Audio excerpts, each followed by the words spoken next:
പ്രിയ സാന്റോച്ച, ഈ ദിവസങ്ങളിൽ നവമാധ്യമങ്ങളിൽ വന്ന അല്ലെങ്കിൽ പല യൂട്യൂബ് ചാനലിലേക്ക് കമൻറ്റുകളിൽ ശ്രദ്ധിച്ചൊരു കാര്യം, പരിശുദ്ധ പിതാവ് ഫ്രാൻസിസ് മാർപ്പാപ്പ രോഗിയായി ജമല്ലി ആശുപത്രിയിൽ കിടക്കുമ്പോൾ ഉയർന്നു വന്നൊരു ചോദ്യം ഇതാണ്: മാർപ്പാപ്പ നേരത്തെ രോഗിയാണെന്ന് അറിഞ്ഞപ്പോൾ രാജിവെക്കേണ്ടതായിരുന്നില്ലേ, അല്ലെങ്കിൽ ഇപ്പോഴത്തെ അവസ്ഥയിൽ അദ്ദേഹം രാജിവെക്കുന്നതല്ലേ നല്ലത് എന്നൊരു ചോദ്യം പൊതുവെ ഉയരുന്നുണ്ട്.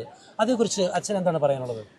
അച്ഛന് ചോദിച്ച ചോദ്യം പലതവണ ഞാനും കേട്ടു ഓൾറെഡി. കാരണം നാട്ടിൽ നിന്ന് പലരും ഫോൺ വിളിച്ചപ്പോഴേക്കാണെങ്കിൽ എന്നോട് ചോദിച്ചു.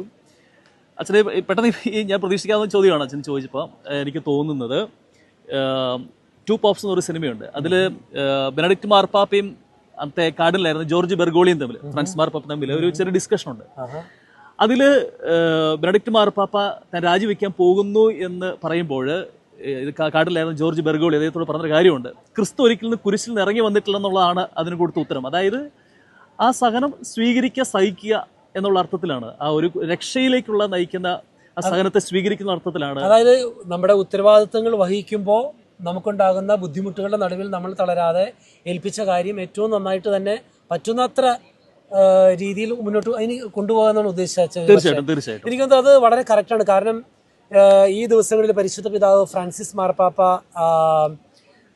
പങ്കുവെച്ചൊരു ചിന്ത ഇതായിരുന്നു: അതായത് താൻ കടന്നു പോകുന്ന ഈ രോഗാവസ്ഥ ലോകം മുഴുവനും പല രോഗികളായി കഴിയുന്നവർ, സഹനത്തിലൂടെ കടന്നു പോകുന്നവർ, അവരുമായി താതാത്മ്യം പ്രാപിക്കാനുള്ളൊരു അവസരമായി ഞാനിതിനെ കാണുന്നുവെന്ന് പരിശുദ്ധ പിതാവ് പറയുകയുണ്ടായി. അപ്പം ഇതോടൊപ്പം തന്നെ എനിക്ക് ചോദിക്കാനുള്ളൊരു ചോദ്യം, മറ്റൊരു ചോദ്യം ഉയർന്നു വന്നത്, ഇപ്പം തിരുസഭ ഒരു അനിശ്ചിതത്വത്തിലാണോ? ഫ്രാൻസിസ് മാർപ്പാപ്പ ആസ്പത്രിയിൽ കിടക്കുന്നു, എന്താണ് എങ്ങനെയാണെന്ന് ഒരു വ്യക്തതയില്ല.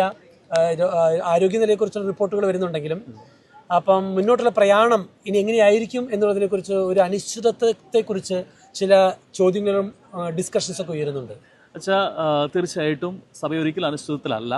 കാരണം മാർപ്പാപ്പയോട് വേണ്ട സമയങ്ങളിൽ വത്തിക്കാൻ്റെ സ്റ്റേറ്റ് സെക്രട്ടറി ആയിരിക്കുന്ന കാർഡിനൽ പിയത്രോ പരോളിൻ പോയി കാണുകയും വേണ്ട കാര്യങ്ങൾ കൃത്യമായിട്ട് ഡിസ്കസ് ചെയ്ത് കാര്യങ്ങൾ മുന്നോട്ട് കൊണ്ടുപോവുകയും ചെയ്യുന്നു. ഒരിക്കലും സഭ ഒരിക്കലും അനിശ്ചിതത്വത്തിലല്ല.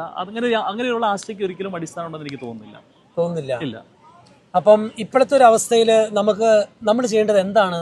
പരിശുദ്ധ പിതാവിന് വേണ്ടി നമ്മൾക്ക് ഇപ്പം നമ്മളിങ്ങനെ ഒരു ചോദ്യം കൂടി വരുന്നവർക്ക് നമുക്ക് കൊടുക്കാവുന്ന ഒരു ഉത്തരം എന്താണ് അച്ഛൻ്റെ മനസ്സിൽ വരുന്നത്?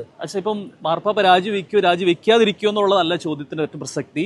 നമ്മൾ അദ്ദേഹത്തിന് വേണ്ടി പ്രാർത്ഥിക്കുന്നുണ്ടോ എന്നുള്ളതാണ് ചോദ്യം. കാരണം അദ്ദേഹത്തെ പ്രാർത്ഥനയിലൂടെ ശക്തിപ്പെടുത്തേണ്ടതും അദ്ദേഹത്തിന് വേണ്ട ശക്തി കൊടുക്കേണ്ടതും വിശ്വാസികളായി നമ്മുടെ ഓരോരുത്തരുടെയും ഉത്തരവാദിത്തമുണ്ട്. പ്രത്യേകിച്ച് ഇപ്പോൾ എന്നെ സംബന്ധിച്ചൊരു വൈദികനായി ഞാൻ അദ്ദേഹത്തിനോട് എല്ലാ ദിവസവും വിശുദ്ധ കുർബാനയിൽ പ്രാർത്ഥിക്കുന്നുണ്ട്. തന്നെയല്ല, ഫ്രാൻസിസ് മാർപ്പാപ്പയോട് എനിക്ക് വ്യക്തിപരമായിട്ട് ഒത്തിരി അടുപ്പം തോന്നിയിട്ടുണ്ട്, ഇഷ്ടം തോന്നിയിട്ടുണ്ട്. കാരണം ഞാൻ എൻ്റെ ജീവിതത്തിൽ ആദ്യമായിട്ട് വായിച്ച ഒരു ജീവചരിത്രം വിശുദ്ധ ഫ്രാൻസിസ് അസീസിയുടേതാണ്. അപ്പോൾ ആ ഒരു ജീവചരിത്രം വായിച്ചു പോയപ്പോൾ അതെന്നെ ഒത്തിരി സ്വാധീനിച്ചിട്ടുണ്ട്.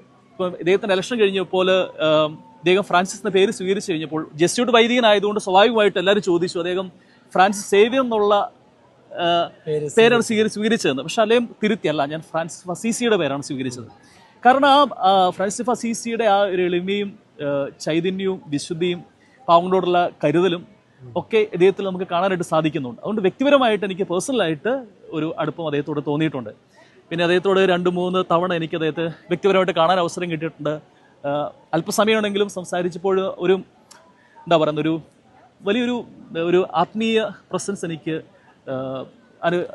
സ്വീകരിക്കാനായിട്ട് എനിക്ക് സാധിച്ചിട്ടുണ്ട്. ആ സാന്നിധ്യം എനിക്ക് അനുഭവിക്കാനായിട്ട് സാധിച്ചിട്ടുണ്ട്. അതുകൊണ്ട് തീർച്ചയായിട്ടും അദ്ദേഹത്തിന് വേണ്ടി നമ്മളെല്ലാവരും പ്രാർത്ഥിക്കുക. ലോകം മുഴുവൻ ആൾക്കാർ പ്രാർത്ഥിക്കുക, വിശ്വാസികൾ എല്ലാവരും പ്രാർത്ഥിക്കുക.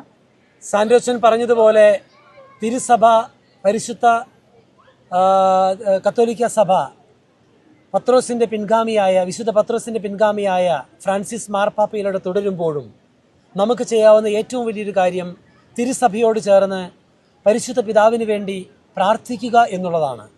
നമ്മുടെ പ്രാർത്ഥനയിലൂടെ സഭയെ ശക്തിപ്പെടുത്തുവാനും സഭാ കൂട്ടായ്മയിൽ നിന്നുകൊണ്ട് പരിശുദ്ധ പിതാവിന് വേണ്ടിയും പരിശുദ്ധ പിതാവിൻ്റെ ആരോഗ്യത്തിന് വേണ്ടിയും തിരുസഭയുടെ മുന്നോട്ടുള്ള യാത്രയിലും നമ്മൾ പ്രാർത്ഥിക്കേണ്ടതുണ്ട്. അതുകൊണ്ട് തന്നെ നമ്മൾ ആകുലതയ്ക്കും ആശങ്കയ്ക്കും ഇടമില്ല.